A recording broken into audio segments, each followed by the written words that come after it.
চলো ভাইয়া, পদার্থের গাঠনিক ধর্ম।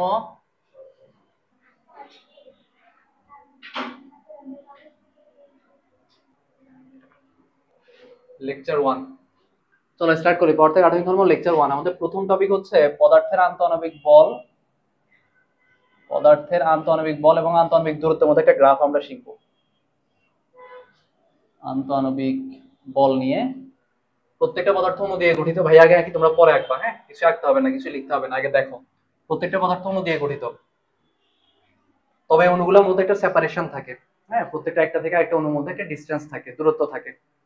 কোনো পদার্থের ক্ষেত্রে সেটা বেশি, কোনো পদার্থের ক্ষেত্রে কম। কঠিনের ক্ষেত্রে দূরত্ব অনেক কম, আর তরল বা বায়ু পদার্থের ক্ষেত্রে দূরত্ব অনেক বেশি। এখন এই আন্তঃআণবিক দূরত্বের সাথে আন্তঃআণবিক বলের একটা সম্পর্ক আছে। আন্তঃআণবিক বল কোন জিনিস? সেটা হচ্ছে দুইটা অণুকে যে একসাথে ধরে রাখতেছে। যে ধরো ভাইয়ের এই টাচটা, এখানে সবগুলো অণু যে গায়ে গায়ে লেগে আছে, যে জিনিসটা একত্রে আছে, এটা কারণ হচ্ছে ভিতরে অণুগুলো একটা একটা কি করতেছে? আকর্ষণ করতেছে, তাই না ভাইয়া? এখন এই আকর্ষণ বলটাকে আমরা বলি আন্তঃআণবিক বল, আর অণুগুলোর মধ্যকার যে ডিসটেন্স এটাকে আমরা বলি আন্তঃআণবিক দূরত্ব। এখন এই আন্তঃআণবিক দূরত্ব আর আন্তঃআণবিক বলের মধ্যে সম্পর্ক হচ্ছে, যদি তুমি কোনো একটা বস্তুকে সংকুচিত করার চেষ্টা করো, মানে আন্তঃআণবিক দূরত্ব যদি কমায় দেওয়ার চেষ্টা করো, তাহলে বস্তুর ভিতরে একটা বিকর্ষণ বল তৈরি হয়, মানে আন্তঃআণবিক বলটা বিকর্ষণধর্মী হয়। আর যদি তুমি বস্তুটাকে টেনে প্রসারিত করতে চাও, তখন বস্তুর ভিতরে একটা আকর্ষণধর্মী বল তৈরি হয়, মানে আন্তঃআণবিক বলটা তখন আকর্ষণধর্মী হয়। তো আন্তঃআণবিক বল আসলে দুই ধর্মী হতে পারে। আন্তঃআণবিক বল আকর্ষণধর্মী হতে পারে, বিকর্ষণ ধর্মী হতে পারে। ডিপেন্ডস অন তুমি কি করতেছো। তুমি যদি চাপ দিয়ে সংকুচিত করার চেষ্টা করো, তাহলে বিকর্ষণ বল কাজ করবে। যদি প্রসারিত করার চেষ্টা করো, তখন আকর্ষণ বল কাজ করবে, তোমাকে বাধা দিবে। কথা কি বুঝতেছো? এই কারণে আমরা কোনো একটা বস্তুকে চাইলেও সহজে খুলে ফেলতে পারি না। বল প্রয়োগ করতে হবে। ভাই যদি এই পেস্টে ছিটতে চাই, ভাইকে বল প্রয়োগ করতে হবে, নাকি টান দিলেই ছিঁড়ে যাবে? ছিঁড়বে না, বাধা দিবে। তো এখন এইদিকে হচ্ছে আন্তঃআণবিক দূরত্ব, আঁকিও না কিছুই, ভাই আগে পুরোটা আঁকি, তারপর তোমরা আঁকিও, হ্যাঁ? এদিকে হচ্ছে আন্তঃআণবিক দূরত্ব, এটাকে আমরা আর দিয়ে লিখি, আর আর এদিকে হচ্ছে আন্তঃআণবিক বল, অলরেডি লেখাই আছে। এখন আন্তঃআণবিক বল তো দুই ধর্মী ভাইয়া বলছে, একটা আকর্ষণ ধর্মী, একটা বিকর্ষণ ধর্মী। তো আমরা এইদিকে হচ্ছে আকর্ষণ ধর্মী বল আঁকবো এই পাশটাতে, আর নিচে আঁকবো বিকর্ষণ ধর্মী বল। কেন? তার কারণ হচ্ছে আকর্ষণ ধর্মী বলগুলা উল্টো বলে ফেলছি, উপরে আঁকবো বিকর্ষণ ধর্মী বল, নিচে আঁকবো আকর্ষণ ধর্মী বল। কারণ আকর্ষণ বল সাধারণত ঋণাত্মক হয়। এই যে ভাই দেখাই, ধরো একটা নেগেটিভ চার্জ -2 কুলম আর একটা পজিটিভ চার্জ +2 কুলম। এই দুটো চার্জ পরস্পরকে আকর্ষণ করবে নাকি বিকর্ষণ করবে? বিপরীতধর্মী চার্জ পরস্পরকে আকর্ষণ করবে। এবং এই আকর্ষণ বলের মান বের করার একটা সূত্র আছে, আমরা কিছুদিন পরে পড়বো আর কি। তোমরা 19 যেরকম দুইটা বস্তু যদি থাকে M1 আর M2 ভরের, তাহলে এদের মধ্যকার যে আকর্ষণ বল কাজ করে সেটা পড়ছিলাম হচ্ছে G(m1m2)d², তাই না ভাইয়া? এখন দুইটা চার্জের ক্ষেত্রে এরকম একটা সূত্র আছে, এটাকে বলে কুলম্বের সূত্র। সেই কুলম্বের সূত্রটা হচ্ছে এরকম, একটা মিনিট। কুলম্বের সূত্রটা হচ্ছে C(q1q2)d²। ওখানে যেখানে একটা ধ্রুবক ছিল G, এখানে একটা ধ্রুবক হচ্ছে C। কুলম্ব ধ্রুবক বলা এটাকে, C(q1q2)d²। এখন একটু খেয়াল করো, ভাই যদি চার্জ দুটো বিপরীত ধর্মী হয়, তাহলে ভাইয়া Q1 Q2 একটা প্লাস একটা মাইনাস গুণ করলে কি পাবা? প্লাস আর মাইনাসে গুণ করলে মাইনাস থাকবে। তার মানে আকর্ষণ ধর্মী বল যখন তুমি বের করবে, একটা নেগেটিভ ভ্যালু পাবা। কথা কি বুঝতেছো ভাইয়া? এবার ভাইকে বলো, যদি দুইটা চার্জই পজিটিভ হইতো, তাহলে বলটা কি হইতো? আকর্ষণ ধর্মী না বিকর্ষণ ধর্মী? বিকর্ষণ ধর্মী। তাহলে বিকর্ষণ ধর্মী বল যদি হয়, তখন তো তুমি যদি বলের মান বের করো, এটাও পজিটিভ এটাও পজিটিভ, গুণ করলে কি নেগেটিভ ভ্যালু পাবা? পজিটিভ ভ্যালু পাবা। তাহলে আমরা যেটা বুঝতে পারলাম, বিকর্ষণ ধর্মী বলগুলো নেগেটিভ হয়, সরি, বিকর্ষণ ধর্মী বল হয় পজিটিভ, কিন্তু আকর্ষণ ধর্মী বল কি হয়? নেগেটিভ। যে একটা প্লাস একটা মাইনাস হলে আকর্ষণ ধর্মী বল কাজ করবে, তখন বল হবে নেগেটিভ এবং সেটা হবে আকর্ষণ ধর্মী বল। আর যদি দুইটা চার্জই সেম হয়, তাহলে নেগেটিভ হইতে পারে, এটাও নেগেটিভ এটাও নেগেটিভ, তাও তো বিকর্ষণ বল কাজ করবে। সমধর্মী চার্জ যেহেতু, দুইটা মাইনাস যদি গুণ করো কি হয়ে যাবে ভাইয়া? প্লাস হয়ে যাবে, তাই না? তো এই কারণে আমরা এই যে বলের অ্যাক্সিসটা দেখতেছো, এটা হচ্ছে পজিটিভ অ্যাক্সিস, এটা হচ্ছে নেগেটিভ অ্যাক্সিস। পজিটিভ অ্যাক্সিসে আঁকবো হচ্ছে বিকর্ষণধর্মী বল, আর নেগেটিভ অ্যাক্সিসে আঁকবো হচ্ছে আকর্ষণধর্মী বল। আচ্ছা, এই কথাগুলো ভাইয়া এই জন্য একটু বলছি, এটার সাথে আমাদের এই চ্যাপ্টারে কোনো সম্পর্ক নেই। সহজ কথা হচ্ছে আকর্ষণধর্মী বল হয় নেগেটিভ, বিকর্ষণধর্মী বল হয় পজিটিভ। আচ্ছা, এখন প্রত্যেকটা বস্তুর মধ্যে সাম্যাবস্থায় অণুগুলোর মধ্যে একটা দূরত্ব থাকে, এটাকে আমরা বলি হচ্ছে r0। মানে স্বাভাবিক অবস্থায় যে দূরত্ব থাকে, আন্তরিক দূরত্ব, এটাকে বলা হয় r0। তো ধরো সেই দূরত্বটা হচ্ছে এই জায়গাতে r0। এখন তুমি যদি একটা বস্তুকে সংকুচিত করার চেষ্টা করো, চেপে সংকুচিত করবো ভাইয়া, তাহলে যদি দূরত্ব কমায় দাও, তাহলে বিকর্ষণধর্মী বল মান কি হবে? বাড়া উচিত না? ভাই যে একটা বস্তুকে সংকুচিত করার চেষ্টা করে, তখন অণুগুলো পরস্পরকে কি করবে? বিকর্ষণ করবে, তারা সংকুচিত হইতে চাইবে না। তো তখন গ্রাফটা দেখতে এরকম হয়। এই যে r0 হচ্ছে সাম্যাবস্থা। সাম্যাবস্থা থেকে তুমি যদি আন্তরিক দূরত্ব কমাও, এই যে ভিতরের দিকে কমাচ্ছ, তখন আস্তে আস্তে বিকর্ষণধর্মী বল মান বাড়তেছে, এটা হচ্ছে বিকর্ষণ বল। বিকর্ষণ বল। আর যদি আন্তরিক দূরত্ব বাড়াও মানে টেনে যদি প্রসারিত করো, তখন আকর্ষণ ধর্মী বল বাড়বে, বিকর্ষণ ধর্মী বল কমে যাবে। তো তখন গ্রাফটা দেখতে এরকম হবে। আচ্ছা, এটা হচ্ছে আকর্ষণ বল, নিচেরটা আবার একটু বুঝিয়ে দিচ্ছি ভাইয়া, দেখো আকর্ষণ বল। আর নট হচ্ছে সাম্যাবস্থা, আর একটু পরে হবে, একটা মিনিট।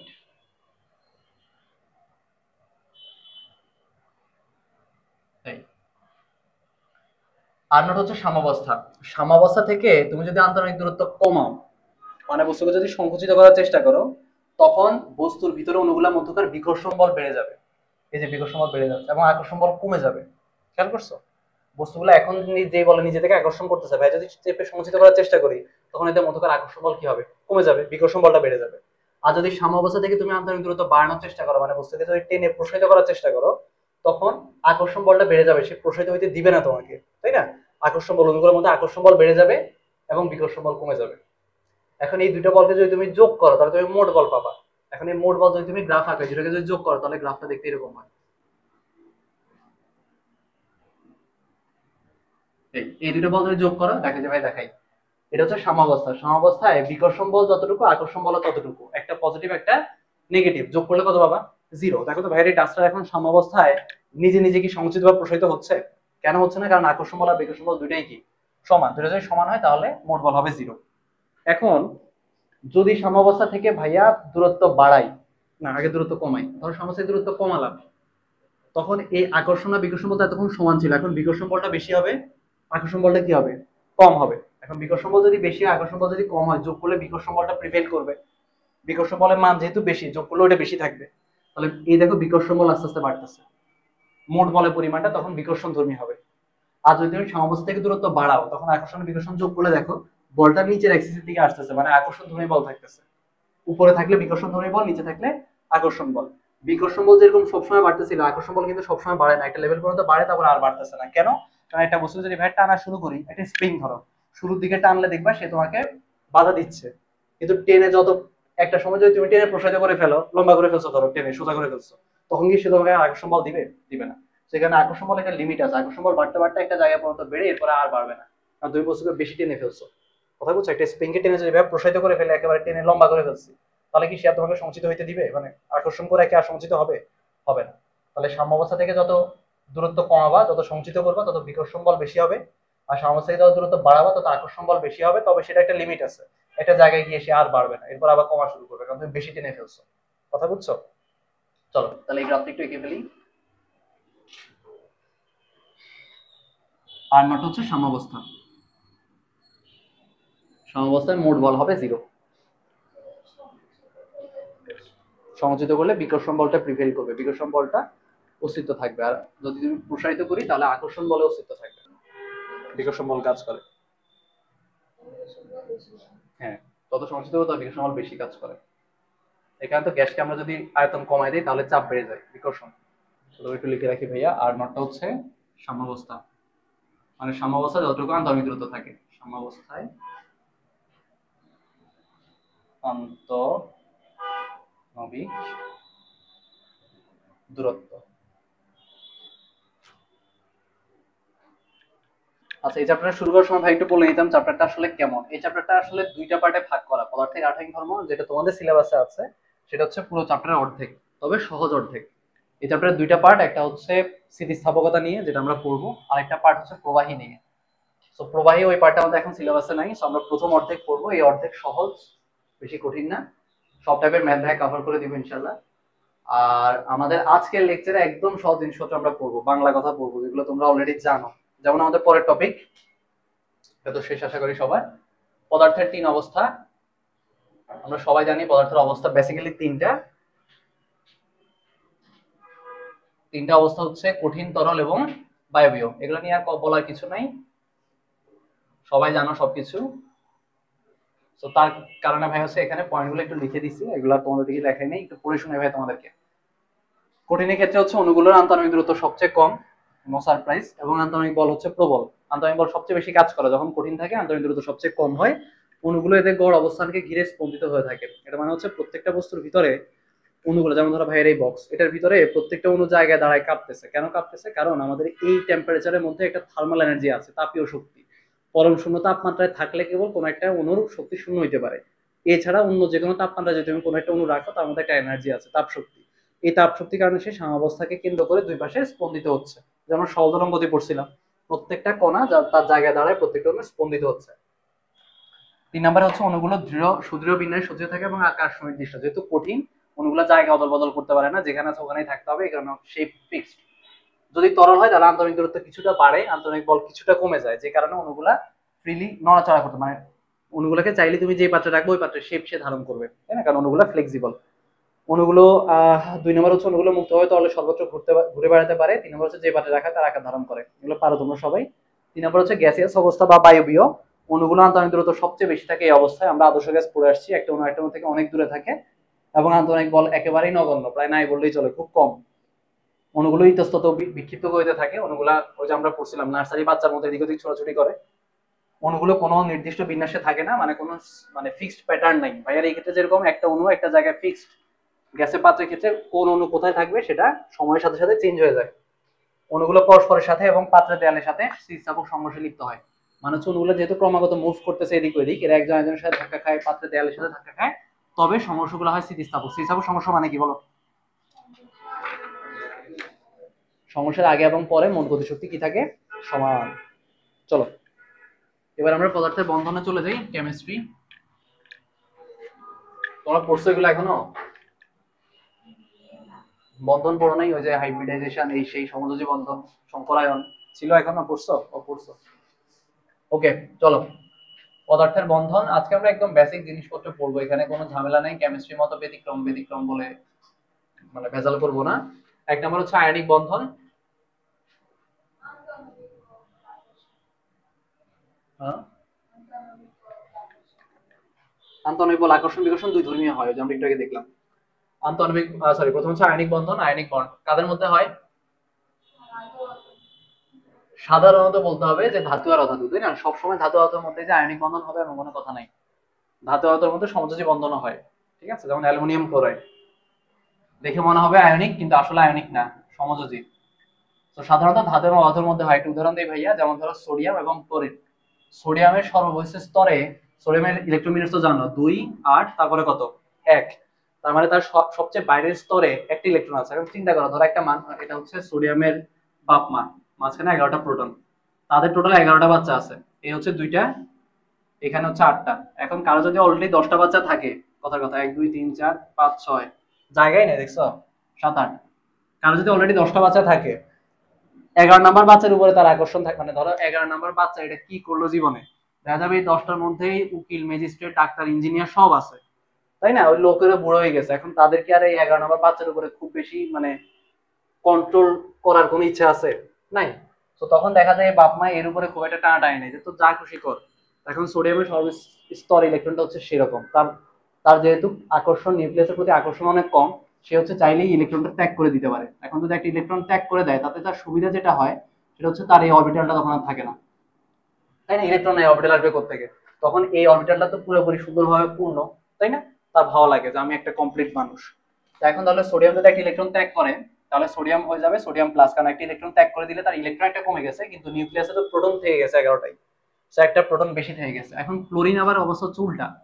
ক্লোরিনের হচ্ছে এখানে মনে হয় 17টা প্রোটন, নাকি 17টা প্রোটন, বাইরে আবার কতগুলো ইলেকট্রন আছে। তো সর্বশেষ স্তরে তার হচ্ছে 7টা ইলেকট্রন, 4 5 6 7। তোমরা জানো যে অরবিটাল, তোমরা চিনো যে প্রত্যেকটা অরবিটালে 2টা করে ইলেকট্রন থাকতে পারে, একটা হাফ প্লাস হাফ স্পিনে, একটা মাইনাস হাফ স্পিনে, তাইলে হচ্ছে অরবিটালটা পূর্ণ হয়েছে। এখন তার আছে 7টা, মানে একটা অরবিটালে একটা আছে বিজোড় ইলেকট্রন। তো সে যদি আরেকটা ইলেকট্রন পায় কোনোভাবে, তাহলে তার মোটামুটি সবগুলো অরবিটাল সুন্দর। মানে ধরো ভাইয়ার 4টা ঘর আছে, 4টা ঘরে প্রত্যেক ঘরে দুজন দুজন করে ভাইয়ার মানুষ আছে, একটা ঘরে একজন আছে, তখন তার খারাপ লাগবে না? তখন সে যদি ওই ঘরে আরেকটা মানুষ দিতে পারে, তাহলে তার কাছে ভালো লাগবে, যেমন 4টা ঘরে পুরোপুরি পূর্ণ। তো সে কি করে? সে হচ্ছে ইলেকট্রনটা গ্রহণ করে। এখন সে যদি ইলেকট্রন গ্রহণ করে, তখন সে কি হয়ে যাবে? নেগেটিভ। ইলেকট্রন গ্রহণ করে সেও সুন্দর একটা, তার অরবিটাল কোনোটাই খালি নেই, এটারও কোনোটা খালি নেই, এটারও কোনোটা খালি নেই, দুইটাই খুব কমপ্লিট ভালোভাবে আছে। কিন্তু ঝামেলা হয়ে গেছে, এটা যেহেতু একটা ইলেকট্রন ত্যাগ করে ফেলছে, এই পুরো স্ট্রাকচারটা একটা পজিটিভ স্ট্রাকচার, তাই না? আর এই পুরো স্ট্রাকচারটা একটা নেগেটিভ স্ট্রাকচার। আর আমরা জানি যে পজিটিভ চার্জ আর নেগেটিভ চার্জ পরস্পরকে কি করে? আকর্ষণ করে।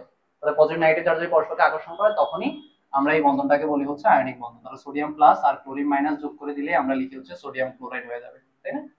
এখন বাস্তবে আসলে তুমি এরকম একটা সেপারেট সোডিয়াম ক্লোরাইড অণু পাবা না। বাস্তবে সোডিয়াম ক্লোরাইড ক্যালসিয়ামের মধ্যে যেটা হয়, মাঝখানে ধরো এখানে যদি সোডিয়াম থাকে, তার চারপাশে দেখবে সব ক্লোরিন মাইনাস, আবার ক্লোরিনের চারপাশে থাকবে হচ্ছে সব সোডিয়াম প্লাস। কথা কি বুঝতেছো ভাইয়া? তাহলে এরকম যদি হয় তাহলে পুরা ক্যালসিয়ামের মধ্যে আসলে একটা সেপারেট অণু তুমি কোথাও খুঁজে পাবে না। সবগুলা আয়ন আরেকটা আয়নের চারপাশে, সরি একটা আয়ন পজিটিভ আয়ন তার চারপাশে নেগেটিভ আয়ন দ্বারা ঘেরাও করা আছে। তো এরকম স্ট্রাকচারকে আমরা বলি হচ্ছে আয়নিক বন্ধন। এক্ষেত্রে কোনো সেপারেট অণু হয় না এবং প্রত্যেকটা আয়ন আরেকটা আয়ন দ্বারা আকৃষ্ট হয়ে আটকে আছে। এই কারণে আয়নিক বন্ধন খুব স্ট্রং হয়। আয়নিক বন্ধন চাইলে এক্ষেত্রে আন্তঃআণবিক বল অনেক বেশি, এই কারণে চাইলেও তুমি এটাকে সহজে গলায় ফেলতে পারবে না। এই কারণে আয়নিক যৌগগুলো সাধারণত কঠিন হয়, তাই না? আমরা তরল আয়নিক যৌগ খুব কম পাই। সোডিয়াম ক্লোরাইড লবণ, খাবার লবণ কঠিন, অ্যালুমিনিয়াম ক্লোরাইড বলো, ম্যাগনেসিয়াম ক্লোরাইড বলো, সবই লবণ। তাহলে আমরা যেটা বুঝলাম যে আয়নিক যৌগের ক্ষেত্রে আন্তঃআণবিক বল বেশ ভালো হয়, তার কারণ হচ্ছে প্রত্যেকটা আয়ন আর একটা আয়ন দ্বারা চারপাশে আটকানো, একটা এটাকে আকর্ষণ করে করে আটকে আছে, এই জন্য আয়নিক যৌগের আন্তঃআণবিক আকর্ষণ বল অনেক ভালো। এবার আসো সমযোজী বন্ধন। সমযোজী বন্ধন কাদের মধ্যে হয়? আবারও সেম, সাধারণত অধাতু আধাতুর মধ্যে হয়। কোভালেন্ট বন্ড বলে। এটা তখনই হবে যখন যে দুইটা পরমাণুর মধ্যে বন্ধন হচ্ছে তাদের কেউই ইলেকট্রন দিয়ে দিতে বা নিয়ে নিতে স্বাচ্ছন্দ্য বোধ করতেছে না। যেমন ধরো একটু উদাহরণ দিই, যেমন ধরো কার্বন, কার্বনের সর্বোচ্চ স্তরে কয়টা ইলেকট্রন? 4টা। এখন সে যদি তার ওই স্তরটাকে পূর্ণ করতে চায় তাহলে একই তাকে 4টা ইলেকট্রন গ্রহণ করতে হবে, অথবা পুরো স্তর বাদ দিতে হলেও 4টা ইলেকট্রন কি করতে হবে? বাদ দিতে হবে, যার কোনোটাই তার জন্য সহজ না। তখন সে কি করে, যেমন ধরো আমাদের ডায়মন্ড, ডায়মন্ড হচ্ছে একটা কার্বন, তার চারপাশে আরো 4টা কার্বনের সাথে সমযোজী বন্ধন তৈরি করে। প্রত্যেকটা অরবিটাল যেহেতু একটা একটা করে ইলেকট্রন আছে, বিজোড় ইলেকট্রন, তাহলে ওই ইলেকট্রনটা সে আরেকটা কার্বনের একটা বিজোড় ইলেকট্রনের সাথে ওই অরবিটালটা শেয়ার করে। অরবিটাল অতিক্রমণ বলে এটাকে। একটা অরবিটাল আরেকটা অরবিটালের সাথে ওভারল্যাপ হয়ে যায়। এখন যদি দুইটা অরবিটাল ওভারল্যাপ হয় তখন ওই ইলেকট্রনটা দুইটা পরমাণুর মধ্যে ঘুরেফেরা করতে পারে। কথা কি বুঝতেছো ভাইয়া? এখন এই অরবিটাল অতিক্রমণের কারণে এই বন্ধনগুলো অনেক স্ট্রং, এই বন্ধনটাও বেশ শক্তিশালী। কিন্তু ঝামেলা কোথায় ভাই বলতেছি একটু পরে। তাহলে একটা কার্বন যদি তার চারপাশে আরো 4টা কার্বনের সাথে এরকম বন্ধন তৈরি করে, আসলে তো তোমরা ওই যে কিছুদিন আগে মনে হয় দেখছো, ওই যে তোমরা যখন হাইব্রিডাইজেশন পড়ছো, আমরা এরকম করে অরবিটাল অতিক্রমণ দেখাই, মনে পড়ে? এরকম দেখছো হয়তো। যাই হোক, তো অরবিটাল অতিক্রমণ যেহেতু হচ্ছে, খেয়াল করে দেখো আয়নিক যৌগের ক্ষেত্রে কিন্তু একটার সাথে আরেকটার কোনো অরবিটাল অতিক্রমণ নাই। এটা সেপারেট, এটা সেপারেট, কোনো ডিরেক্ট কানেকশন আছে নাই, আছে শুধুমাত্র আকর্ষণ বল, একটা পজিটিভ চার্জ, এটা নেগেটিভ চার্জ দেখে। কিন্তু এই ক্ষেত্রে প্রত্যেকটার সাথে প্রত্যেকটা ডিরেক্ট কানেকশন আছে। এজন্য সমযোজী বন্ধন আয়নিক বন্ধন থেকে আরো বেশি শক্তিশালী। তবে এই ক্ষেত্রে আন্তঃআণবিক আকর্ষণ বল অনেক কম হয়। কেন ভাই দেখাচ্ছি। যেমন ধরো ক্লোরিন গ্যাস, এখন দুইটা ক্লোরিনের মধ্যে কি আয়নিক বন্ধন হবে কখনো? সমযোজী বন্ধন হবে। তো ধরো এটা একটা ক্লোরিন গ্যাসের অণু, এখানে একটা সমযোজী বন্ধন আছে, এটা আরেকটা ক্লোরিন গ্যাসের অণু, কারণটা একটু পরে ভাই আবার দেখাই। এটা আরেকটা ক্লোরিন গ্যাসের অণু। এখন এই দুইটা ক্লোরিন গ্যাসের মাঝে কোনো বন্ধন কি দেখাচ্ছি ভাইয়া? নাই। তাহলে এই ক্ষেত্রে দুইটা অণুর মধ্যকার আকর্ষণ বল নাই। এই ক্ষেত্রে ছিল, এই ক্ষেত্রে এই সোডিয়াম ক্লোরাইডের সাথে এটার আকর্ষণ আছে, ক্লোরিন এটাকে আকর্ষণ করতেছে, সোডিয়াম এটাকে আকর্ষণ করতেছে, কিন্তু এই ক্ষেত্রে কি আছে? কিন্তু এই ক্ষেত্রে এই বন্ধন অনেক শক্ত, তুমি যদি চাও যে এই বন্ধনটাকে ভাঙবা পারবা না, অনেক স্ট্রং। কিন্তু একটা অণুর সাথে আরেকটা অণুর কি নাই? আন্তঃআণবিক আকর্ষণ বল নাই, খুব বেশি আছে, আমরা দেখবো একটু পরে, অল্প, খুব কম। কোথেকে আসে সেটা ভাই দেখাবো। তাহলে যদি কেউ জিজ্ঞেস করে সমযোজী বন্ধন শক্তিশালী নাকি আয়নিক বন্ধন শক্তিশালী, কি বলবা? বন্ধন, সমযোজী বন্ধন, অবশ্যই সমযোজী বন্ধন শক্তিশালী। কিন্তু যদি কেউ জিজ্ঞেস করে আয়নিক যৌগের আন্তঃআণবিক বল বেশি নাকি সমযোজী যৌগের আন্তঃআণবিক বল বেশি, সেক্ষেত্রে কি বলবা? আয়নিক যৌগের। কথা কি বুঝতে পারলাম ভাইয়া? তো এই কারণে সমযোজী যৌগের গলনাঙ্ক এত কম, কারণ একটা অণুর সাথে আরেকটার মধ্যে ডিরেক্ট কোনো কানেকশন নেই। ক্লোরিন এই কারণেই গ্যাস। কথা কি বুঝতেছো ভাইয়া? আচ্ছা, এবার দেখো কার্বন। এই ক্ষেত্রে তো হচ্ছে সেপারেট সেপারেট অণু, কিন্তু যদি ডায়মন্ড হয়, ডায়মন্ডের পুরা টুকরাটা একটা অণু। ডায়মন্ড যতটুকু দেখো সাইজে, এই পুরোটা একটা অণু, প্রত্যেকটা কার্বন তার চারপাশে আরো 4টা কার্বনের সাথে বন্ধনে আবদ্ধ, আবার এটাও আরো 4টা কার্বনের সাথে বন্ধনে আবদ্ধ। কথা কি বুঝতেছো ভাইয়া? এই যে একটা স্ট্রাকচার এখানে দেখাচ্ছে, diamond cell structure, diamond unit cell, পাইছো এখানে? এই যে ডায়মন্ডের প্রত্যেকটা কার্বন, এখানে একটা পার্ট দেখাইছে আর কি, প্রত্যেকটা কার্বন ভিতর দিকে তাকালে বুঝবা অপর 4টা কার্বনের সাথে আটকানো। তাহলে যেহেতু প্রত্যেকটার সাথে আটকানো, তাহলে এই ক্ষেত্রে অনেকগুলো সমযোজী বন্ধন না ভাইয়া? তো তুমি যদি ডায়মন্ডকে কাটতে চাও তাহলে তোমার অনেক সমযোজী বন্ধন ভাঙতে হবে। এই কারণে ডায়মন্ড দুনিয়ার সবচেয়ে টাফেস্ট ম্যাটেরিয়াল, তাই না? এটাকে সহজে ভাঙা যায় না। ডায়মন্ড আমরা চাইলেও ভাঙতে পারি না সহজে, তাই না? অনেক কষ্ট। আসো, তাহলে আমরা বুঝতে পারলাম যে সমযোজী বন্ধন অনেক শক্তিশালী, কিন্তু সমযোজী যৌগের আয়নিক, সরি, সমযোজী যৌগের আন্তঃআণবিক বল অনেক কম। এবার আসো, সমযোজী যৌগ আবার দুই প্রকার। সমযোজী বন্ধনের মধ্যে আর কি লিখবা? এটা লিখে রাখতে পারো জাস্ট এতটুকু, ক্লোরিন ক্লোরিন হইতে পারে। এখানে কিছু দেখার দরকার নেই, অরবিটাল অতিক্রমণ হয় আর কি, আর সাধারণত অধাতুর মধ্যে হয়।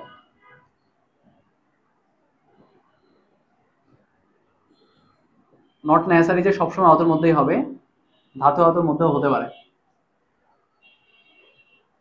সমযোজী যৌগ আবার দুই রকম, একটা হচ্ছে পোলার সমযোজী।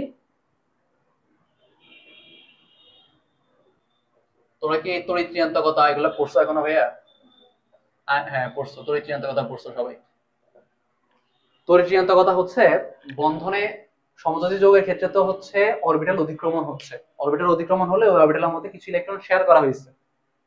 এখন এই শেয়ার করা ইলেকট্রনের উপরে যদি কোনো একটা পরমাণুর আকর্ষণ বেশি হয়, তখন আমরা বলি ওই পরমাণুটা বেশি তড়িৎ ঋণাত্মক। যেমন ধরো পানি, এই হচ্ছে অক্সিজেন, এই হচ্ছে হাইড্রোজেন, এই হচ্ছে হাইড্রোজেন। অক্সিজেন আর হাইড্রোজেনের মধ্যে ইলেকট্রন শেয়ার হয়েছে, একটা একটা একটা অরবিটাল শেয়ার হয়েছে। হাইড্রোজেনের একটা ইলেকট্রন ছিল, একটা অরবিটাল, আর অক্সিজেনের দুটি ইলেকট্রনের বিজোড় ইলেকট্রন ছিল। তো অক্সিজেন কি করছে, হাইড্রোজেনের সাথে একটা একটা করে ইলেকট্রন শেয়ার করছে, তার ফলে অক্সিজেনের সর্বশেষ স্তরে 8টা ইলেকট্রন হয়েছে আর হাইড্রোজেনের হয়েছে 2টা। এখন এই অক্সিজেন অণুর ক্ষেত্রে যখন বন্ধন তৈরি করে তখন মধ্যে সবই ঠিকঠাক থাকে। বন্ধন তৈরির পর দেখা যায় অক্সিজেনের ভিতরে প্রোটন অনেক বেশি। অক্সিজেনের ভিতরে প্রোটন কয়টা? 8টা। কিন্তু হাইড্রোজেনের ভিতরে প্রোটন কয়টা? একটা। তাহলে এই যে অরবিটাল শেয়ার করছে তারা, ওই শেয়ারের ভিতরে তো 2টি ইলেকট্রন আছে।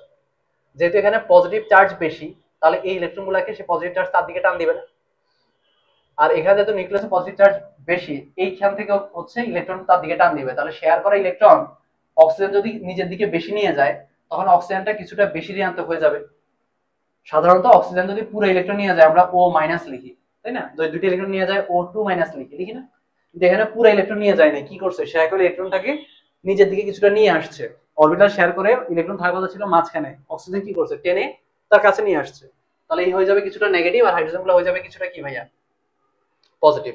এখন এই যে দুইটা পোল তৈরি হয়, একটা নেগেটিভ একটা পোল পজিটিভ, এই ধরনের যৌগ আমরা বলি যে পোলার সমযোজী যৌগ।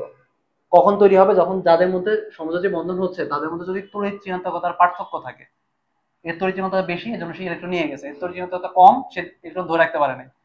এখন এরকম যদি পাশাপাশি দুইটা পরমাণু তুমি দেখো, ধরো এই হচ্ছে আরেকটা পানি, এই হচ্ছে হাইড্রোজেন, এই হচ্ছে হাইড্রোজেন, তাহলে এটা হয়ে যাবে পজিটিভ পজিটিভ, এটা হয়ে যাবে নেগেটিভ। দুটো পানি অণু আঁকলাম ভাই পাশাপাশি। এখন একটা জিনিস খেয়াল করতেছো কিনা, পজিটিভ চার্জ নেগেটিভ চার্জ পরস্পরকে কি করে, আকর্ষণ করে। তাহলে এই হাইড্রোজেনটাকে এই অক্সিজেন আকর্ষণ করবে, এই অক্সিজেনটাকে এই হাইড্রোজেন আকর্ষণ করবে। কথা কি বুঝতেছো? তাহলে সমযোজী যৌগের আন্তঃআণবিক আকর্ষণ বলটা কোত্থেকে তৈরি হয় খেয়াল করছো? পোলার সমযোজী যৌগের ক্ষেত্রে এই যে পোল তৈরি হচ্ছে, এই পোলগুলোর কারণে আন্তঃআণবিক আকর্ষণ বলটা তৈরি হচ্ছে। এই কারণেই পানি হচ্ছে তরল, গ্যাস না। কারণ পানির ক্ষেত্রে এই বন্ডটা আছে, ভালো, বেশ স্ট্রং বন্ড, মোটামুটি খারাপ না, ভালোই। কিন্তু তুমি যে হাইড্রোজেন সালফাইড দেখো, ওটা কিন্তু গ্যাস, তাই না?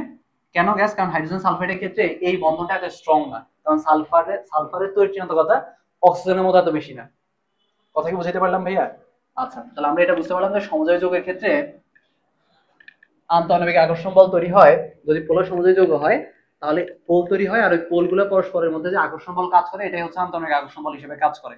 এই বন্ধের একটা নাম আছে কেমিস্ট্রিতে, কি নাম? হাইড্রোজেন বন্ড, তাই না?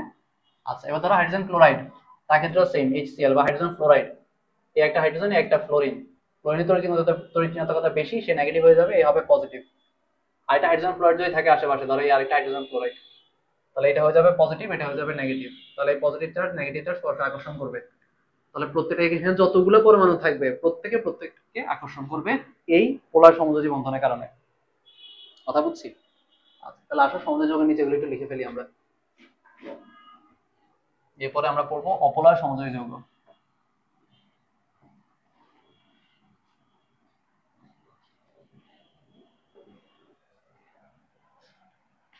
তাহলে চলো এবার আমরা অপোলার সমযোজী যৌগ বের করি। অপোলার সমযোজী যৌগ তাহলে তারা হবে যাদের মধ্যে পোল হবে না। এখন পোল কখন হবে না? যদি দুইটা পরমাণু যারা সমযোজী বন্ধন তৈরি করতেছে, দুইজনের যদি তড়িৎ ঋণাত্মকতা সেম হয়।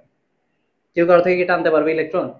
তাহলে এই ক্ষেত্রে কেউই কারো থেকে ইলেকট্রন টেনে নিয়ে যেতে পারতেছে না, কারোই ডেল পজিটিভ ডেল নেগেটিভ হবে না, কোনো পোল তৈরি হবে না। শুধু ক্লোরিন না, নাইট্রোজেন গ্যাস, অক্সিজেন গ্যাস, এরা সবাই হচ্ছে অপোলার সমযোজী যৌগ। এদের মধ্যে কোনো পোল তৈরি হয় না। কিন্তু পোল তৈরি হয় না তার মানে এদের মধ্যে কোনো আন্তঃআণবিক আকর্ষণ বল থাকার কথা না, তাই না? ধরো ভাই, যে একটা ক্লোরিন গ্যাসের অণু হচ্ছে এখানে, আর একটা ক্লোরিন গ্যাসের অণু হচ্ছে এখানে, তাহলে এরা যেহেতু কোনো পোল তৈরি হচ্ছে না, কোনো ডেল পজিটিভ ডেল নেগেটিভ নাই, তাহলে এদের মধ্যে কোনো আকর্ষণ বল কাজ করার তো কথা না, কিন্তু তারপরে এদের আন্তঃআণবিক আকর্ষণ বল আছে। সেই বলটা কোত্থেকে তৈরি হয় সেটাই আমরা এখন দেখবো, আগে এগুলো লেখো।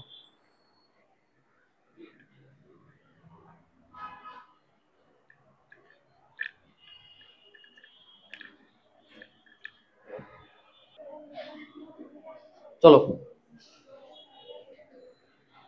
আসো, এখন আমরা হচ্ছে এই অপোলার সমযোজী যৌগের তাহলে আন্তঃআণবিক যে আকর্ষণ বল ওটা কোত্থেকে আসে সেটা একটু বুঝি, পরে লিখি, আগে একটু তাকাও। এখন ধরো দুইটা ক্লোরিন পরমাণু মিলে একটা ক্লোরিন গ্যাসের অণু তৈরি হলো। এখন ক্লোরিনের মধ্যে কয়টা ইলেকট্রন থাকে একটা ক্লোরিনে? 17টা করে মনে হয় নাকি? হ্যাঁ, হ্যাঁ 17টা। তাহলে এখানে 17টা ইলেকট্রন আছে, এখানে 17টা ইলেকট্রন আছে, তাহলে টোটাল ইলেকট্রন আছে কয়টা? 34টা। এখন এদের মধ্যে একটা অরবিটাল আবার শেয়ার করা, মানে ওই শেয়ার করা অরবিটাল দিয়ে ওই ইলেকট্রনটা চাইলে একটা পরমাণু থেকে আরেকটা পরমাণুতে মুভ করতে পারে, তাই না? এখন এই 17টা ইলেকট্রন, 34টি ইলেকট্রনের মধ্যে সব সময় যে এই পাশে 17টা আর এই পাশে 17টা থাকবে এমন কোনো গ্যারান্টি তো ভাই দিতে পারি না। কোনো সময় এরকম তো হইতে পারে যে কিছুক্ষণের জন্য ভাইয়ের এই পাশে 18টা ইলেকট্রন হয়ে গেছে আর এই পাশে হয়ে গেছে কয়টা? 16টা। যদি এইরকম হয় তাহলে এই সাইডটাতে যদি ইলেকট্রন একটু বেড়ে গেছে তাহলে এই সাইডটা কিছুটা নেগেটিভ হবে আর এই সাইডটা কিছুটা পজিটিভ থাকবে, সামান্য, খুব সামান্য। এটা অল্প সময়ের জন্য, একটু পরে আবার ইলেকট্রনটা অনবরত মুভ করতেছে, সে আবার চলে আসবে এদিকে। এখন যদি কোনো একটা মুহূর্তে এই অবস্থা হয় তাহলে তার পাশে যদি আরেকটা ক্লোরিন পরমাণু থাকে, সরি ক্লোরিন অণু থাকে, তাহলে দেখো তো তড়িৎ আবেশ কি বলে, যে কোনো নেগেটিভ চার্জ তার আশেপাশে কোন চার্জকে আকর্ষণ করবে? পজিটিভ চার্জকে। তাহলে এই ইলেকট্রনটা এই পরমাণুর ইলেকট্রন গুলাকে ওইদিকে সরাই দিতে চাইবে, এই পাশটা পজিটিভ করতে চাইবে, তাহলে তড়িৎ আবেশের কারণে এটা হয়ে যাবে পজিটিভ, এটা হয়ে যাবে নেগেটিভ, যদি এই চার্জগুলোর ইন্টেন্সিটি খুবই সামান্য। এখন এটা যদি পজিটিভ যদি নেগেটিভ হয় তাহলে এদের মধ্যে একটা আকর্ষণ বল কাজ করবে, কিন্তু সেটা খুবই দুর্বল। এই আকর্ষণ বলটাই আমার মনে হচ্ছে ভ্যান ডার ওয়ালস বন্ধন, কথা বুঝছো? তাহলে ভ্যান ডার ওয়ালস বন্ধন কাজ করে পিওর সমযোজী যৌগ যারা, অপোলার সমযোজী যৌগ যারা, তাদের মধ্যে কোনো পোল তৈরি হচ্ছে না, তারপর তাদের মধ্যে আন্তঃআণবিক আকর্ষণ বল আছে, ওই আকর্ষণ বলটাই আসলে ভ্যান ডার ওয়ালস আকর্ষণ বল। এবং এটা তৈরি হয় ইলেকট্রন বিন্যাসে অসমতার কারণে, মানে কোনো এক সাইডে ইলেকট্রন হয় কমে যায় অথবা বেড়ে যায়। কথাই বুঝতে পারছি? একটু পরে এটা আবার ঠিক হয়ে যাবে, কিন্তু এই যে একটা সাইকেল শুরু হয়ে গেছে, এটা ঠিক হয়ে গেছে, কিন্তু এ তো আবার পজিটিভ নেগেটিভ হয়ে আছে, এ তার পাশের পরমাণুকে কি করবে? আবার পোলারাইজ করে ফেলবে, তাই না? ওটা তো পজিটিভ নেগেটিভ পোল তৈরি হয়ে যাবে। তো এই সাইকেলটা চলতে থাকে, একটু পরে এটাও ঠিক হয়ে যাবে, কিন্তু আরেকটাকে যে ঠিক ইয়ে করে গেছে সে আবার ওই সাইকেলটা কন্টিনিউ করবে, একটা চেইনের মতো। এই আকর্ষণ বলটাকে আমরা বলি হচ্ছে ভ্যান ডার ওয়ালস বন্ধন। চলো,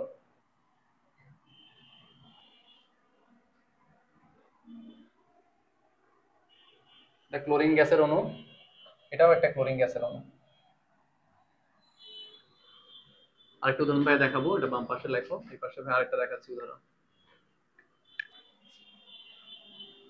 এই বন্ধনটা হচ্ছে সবচেয়ে দুর্বল, হ্যাঁ। আসো, তাহলে আমরা আরেকটা জিনিস যদি এখন ভাই বলি যে আর্গন গ্যাস, এদিকে তাকাও ভাইয়া, ধরো নিষ্ক্রিয় গ্যাস আর্গন। আর্গন গ্যাসের তো কোনো অণু হয় না, পরমাণু, জাস্ট পরমাণু। তাহলে আর্গন গ্যাসের ক্ষেত্রে কি কোনো আন্তঃআণবিক বল কাজ করে কিনা? অবশ্যই কাজ করে, সেক্ষেত্রে করে, তবে খুবই সামান্য। তাহলে সেটা কোত্থেকে আসে? এটা না আমরা এক্সপ্লেন করলাম যে যেহেতু একটা অরবিটাল শেয়ার করা আছে, কোনো একটা সময় ইলেকট্রন কোনো একদিকে বেশি হইতেই পারে। তো এই ক্ষেত্রে এটা হয় কিভাবে হয়? আর্গনের ইলেকট্রন কয়টা? 18টা।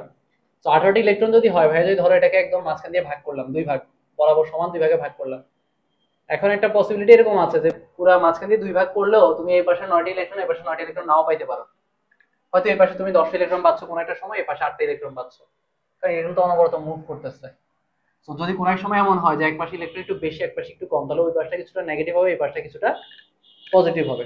তাহলে তার পাশে যদি আরেকটা আর্গন থাকে, আবেশের কারণে সে এই আর্গনটার এই পাশটা পজিটিভ করে ফেলবে, এই পাশটা নেগেটিভ করে ফেলবে, তখন এদের মধ্যে একটা আকর্ষণ বল কাজ করবে। এটাও ভ্যান ডার ওয়ালস বন্ধন। এই বলগুলো খুবই দুর্বল হয়, একদম দুর্বল। এই কারণে এই আমাদের যে পিওর গ্যাস যেগুলো, যেমন ধর নাইট্রোজেন, অক্সিজেন, ক্লোরিন, এদের মধ্যে আন্তঃআণবিক বল খুব কম, অনেক কম। একে দেখো,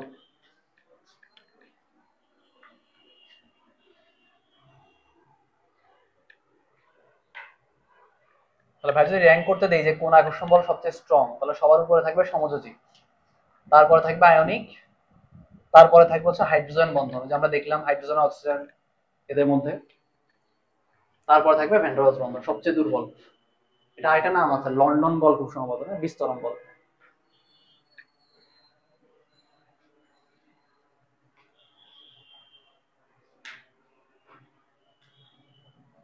আমরা তিনটা বন্ধন পড়ছি, আয়নিক, সমযোজী, ভ্যান ডার ওয়ালস। এবার 4 নম্বরে পড়বো ধাতব বন্ধন।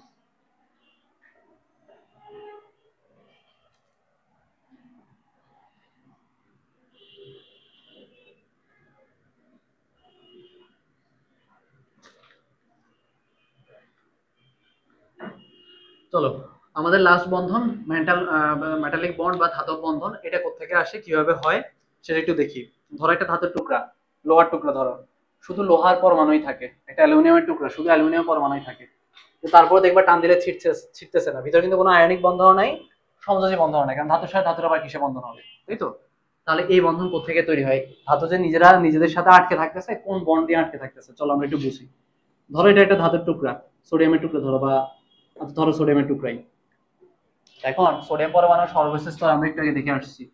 এটা যদি সোডিয়াম হয়, সরি, সোডিয়ামের হচ্ছে 11টা প্রোটন থাকে মাঝখানে, এখানে 2টি ইলেকট্রন, এখানে 8টা ইলেকট্রন, বাইরে একটা ইলেকট্রন থাকে, তাই না? সর্বশেষ স্তরে একটা ইলেকট্রন থাকে। তাহলে এটা ভিতরে যত সোডিয়াম আছে তাদের সবার সর্বশেষ স্তরে একটা একটা করে ইলেকট্রন আছে। এখন এই সর্বশেষ স্তরে ইলেকট্রনটার প্রতি নিউক্লিয়াসে আকর্ষণ অনেক কম, যেভাবে বলছিলাম, কারণ তোমার নিউক্লিয়াস থেকে এই ইলেকট্রনের দূরত্ব অনেক বেশি। তোমার তো পড়ছো মনে হয় যে নিউক্লিয়াস যত একটা পর্যায়ে বাম থেকে ডানে যাবে তত আস্তে আস্তে পরমাণু ছোট হয়। তার মানে এই পরমাণুটা ওই পর্যায়ে সবচেয়ে বড় পরমাণু, তাই না? তাহলে এটা যেহেতু সাইজ সবচেয়ে বড়, নিউক্লিয়াস থেকে ইলেকট্রনের দূরত্ব সবচেয়ে বেশি, তাহলে এটার উপরে নিউক্লিয়াস আকর্ষণ খুব কম।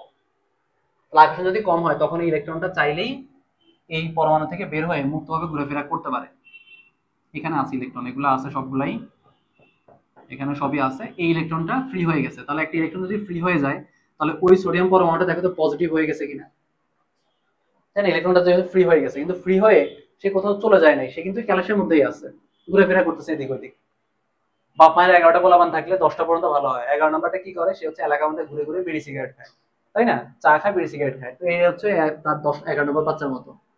তো এই হচ্ছে ঘর, আর এই হচ্ছে 11 নম্বর বাচ্চা, ইলেকট্রন গুলা।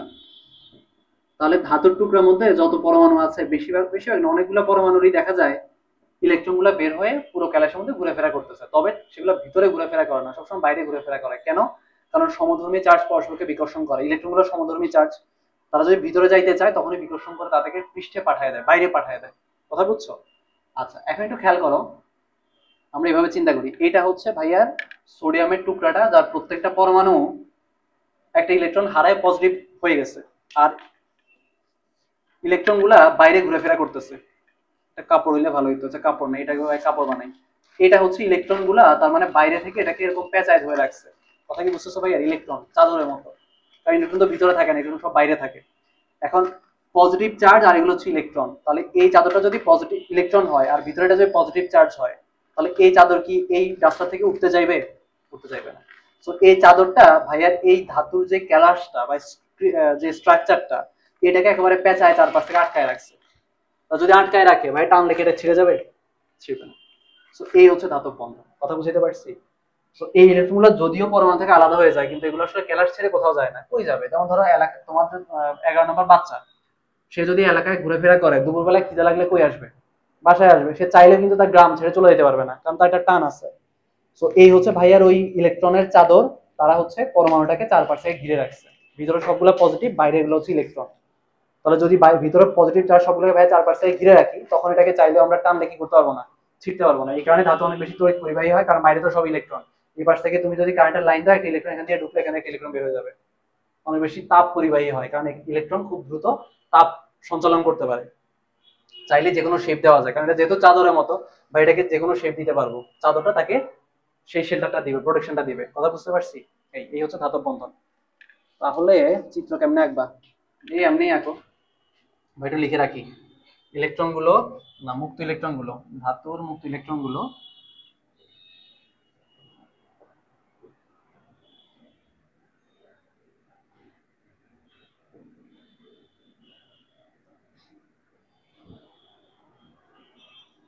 একে চারপাশ থেকে চাদরের মতো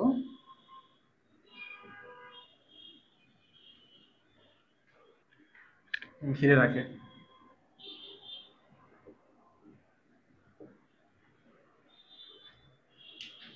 তবে এই আকর্ষণ বলগুলো আসলে এক এক ধাতুর ক্ষেত্রে এক এক রকম। যেমন লোহা যেরকম শক্ত হবে, নিশ্চয়ই সোডিয়াম এরকম শক্ত না। সোডিয়ামকে কিন্তু কেচি দিয়ে কাটা যায় চাইলে, কারণ সোডিয়ামের ক্ষেত্রে ইলেকট্রন একটা একটা করে থাকে, কিন্তু যদি আয়রন হয়, লোহা হয়, ওই ক্ষেত্রে দুটো দুটো করে ইলেকট্রন থাকে, তাই না? দুটো বা তিনটা। ইলেকট্রন বেশি, আকর্ষণ বলটাও বেশি। তো আমরা পদার্থের বন্ধন নিয়ে অনেক কথা বললাম আজকে। আমাদের আসলে সবই বাংলা কথা, ম্যাথমেটিক্যাল কিছু আজকে আমরা পড়বো না। এই পর্যন্ত আমরা যা পড়ছি এগুলা কোনোটা থেকেই পরীক্ষায় এমসিকিউর বাইরে তেমন কিছু আসবে না, ঠিক আছে?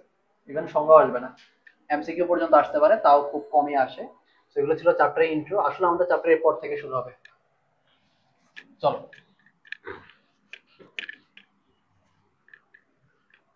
আজকে আমরা অনেকগুলো সংজ্ঞা পড়বো। এই সংজ্ঞা থেকে তোমাদের ক আসবে।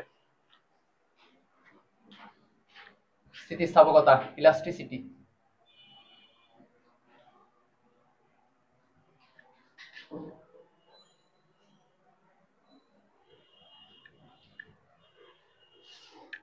তো স্থিতিস্থাপকতা বললে তোমাদের মাথায় একটা জিনিস ভাসে, সেটা হচ্ছে রাবার, তাই না? টান দিচ্ছি, ছেড়ে দিচ্ছি, আগে জায়গায় চলে আসছে। তো স্থিতিস্থাপকতা ধর্মটা আসলে তোমরা যেটা ভাবো ওটাই, একটা বস্তুকে যদি ভাইয়া বল অপসারণ করি আর বস্তু যদি আগের জায়গায় চলে আসে, তাহলে এই ধর্মটা হচ্ছে স্থিতিস্থাপকতা। তাহলে একটু সংজ্ঞা লেখো ভাইয়ের সাথে। বল প্রয়োগে বিকৃত বস্তু, সবাই লেখো তাড়াতাড়ি। বল প্রয়োগে বিকৃত বস্তু, বল প্রয়োগে বিকৃত বস্তু, বল অপসারণের পর, বল প্রয়োগে বিকৃত বস্তু বল অপসারণের পর, বল প্রয়োগে বিকৃত বস্তু বল অপসারণের পর পূর্বের অবস্থায় ফিরে আসার ধর্মকে,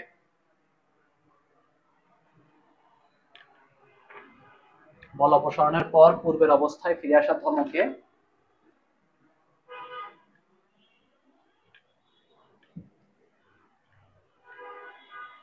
বল অপসারণের পর পূর্বের অবস্থায় ফিরে আসার ধর্মকে স্থিতিস্থাপকতা বলে।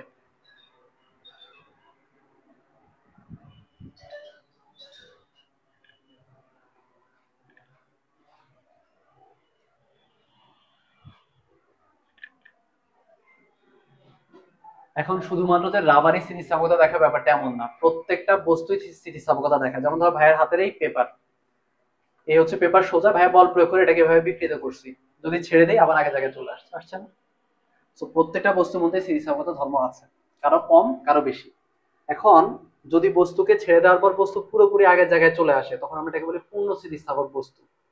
তবে এটারও একটা লিমিট আছে। যেমন ধরো ভাইয়া যদি এটাতে বেশি বল প্রয়োগ করে ফেলি, তাহলে ছেড়ে দিলে পুরোপুরি আগের জায়গায় চলে আসে না, একটা ক্রিজ রয়ে গেছে মাঝখানে, দেখছো? তাহলে প্রত্যেকটা বস্তু পূর্ণ স্থিতিস্থাপক থাকবে কি থাকবে না, এটা নির্ভর করে তুমি কতটুকু বল প্রয়োগ করতেছো।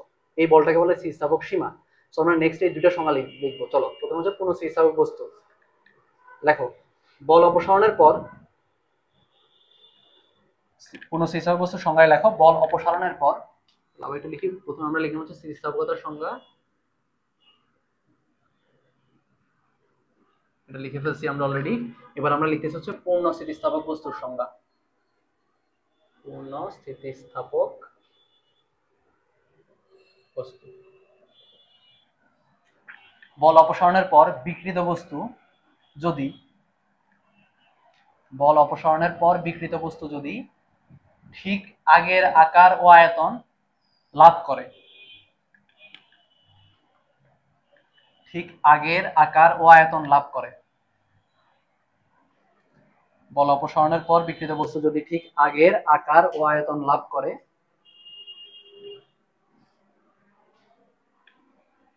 তবে তাকে পূর্ণ স্থিতিস্থাপক বস্তু বলে। তবে তাকে পূর্ণ স্থিতিস্থাপক বস্তু বলে।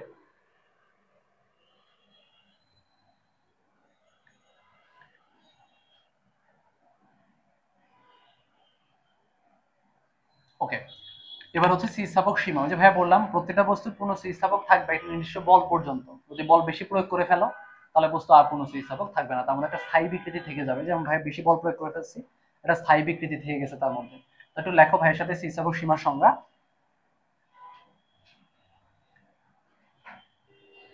যে মানের বল পর্যন্ত কোনো বস্তু পূর্ণ স্থিতিস্থাপক থাকে, যে মানের বল পর্যন্ত কোনো বস্তু পূর্ণ স্থিতিস্থাপক থাকে,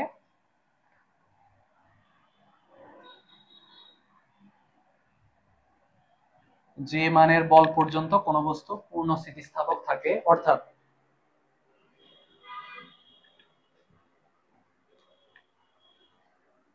পূর্ণ স্থিতিস্থাপক থাকে, অর্থাৎ বল অপসারণের পর বস্তু সম্পূর্ণরূপে অর্থাৎ বল অপসারণের পর বস্তু সম্পূর্ণরূপে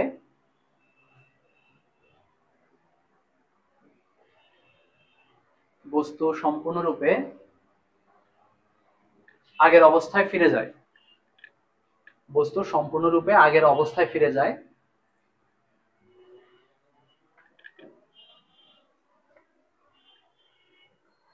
সম্পূর্ণরূপে আগের অবস্থায় ফিরে যায় তাকে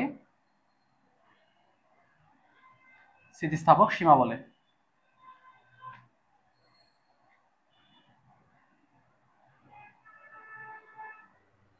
স্থিতিস্থাপক সীমা বলে। তাহলে আমরা স্থিতিস্থাপক সীমা সংজ্ঞাটাও দিয়ে দিলাম। স্থিতিস্থাপক সীমা। এবার আমরা যে সংজ্ঞা দিব সেটা হচ্ছে নমনীয় বস্তু। নমনীয় বস্তুর ইংলিশ হচ্ছে প্লাস্টিক। আচ্ছা, নমনীয় বস্তু কি জিনিস? নমনীয় বস্তু হচ্ছে যে বস্তুকে বল প্রয়োগে বিকৃত করার পর সে আর আগের অবস্থায় ফিরে আসে না, বিকৃত থেকে যায়। যেমন ধর একটা সুতা, হ্যাঁ, একটা সুতা যদি ভাইয়া পাকা করে এখানে রেখে দেই, ছেড়ে দিলে সে কিন্তু আর আগের অবস্থায় ফিরে যাবে না। তাহলে যে বস্তু বিকৃত হওয়ার পর আর আগের অবস্থায় ফিরে যায় না তাকেই বলে নমনীয় বস্তু। ইংলিশে বলে প্লাস্টিক। তাহলে একটু লেখো ভাইয়ের সাথে। বিকৃত বস্তু, বিকৃত বস্তু বল অপসারণের পরও যদি, বিকৃত বস্তু বল অপসারণের পরও যদি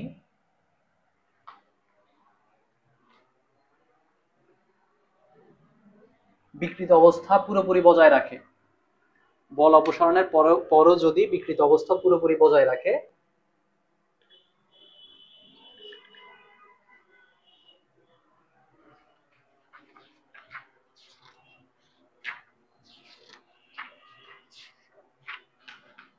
বিকৃত অবস্থা পুরোপুরি বজায় রাখে, তবে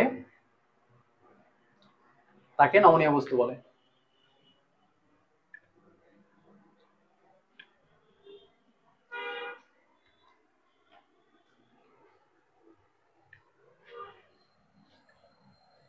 আমাদের পরের সংজ্ঞা পূর্ণ দৃঢ় বস্তু।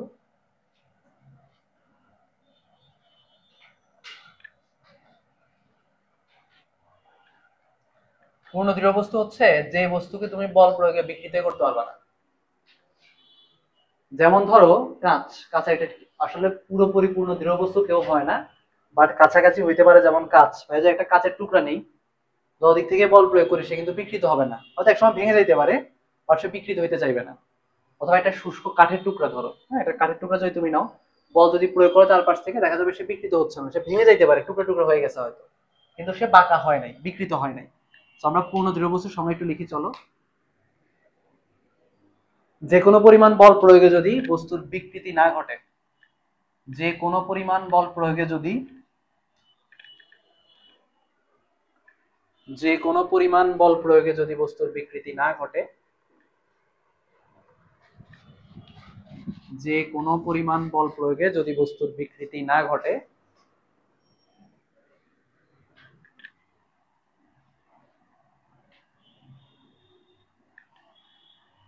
তবে তাকে পূর্ণ দৃঢ় বস্তু বলে। তবে তাকে পূর্ণ দৃঢ় বস্তু বলে।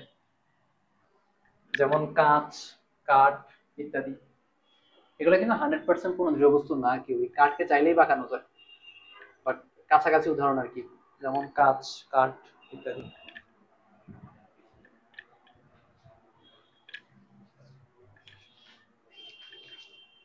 আজকে লেকচার আমরা ম্যাথমেটিক্যাল কোনো কিছু আসলে ধরবো না। সো আমাদের এই পরের পার্টটা বিকৃতি থেকে আসলে ম্যাথমেটিক্যালি আমরা স্থিতিস্থাপকতাকে ডিফাইন করা শুরু করব।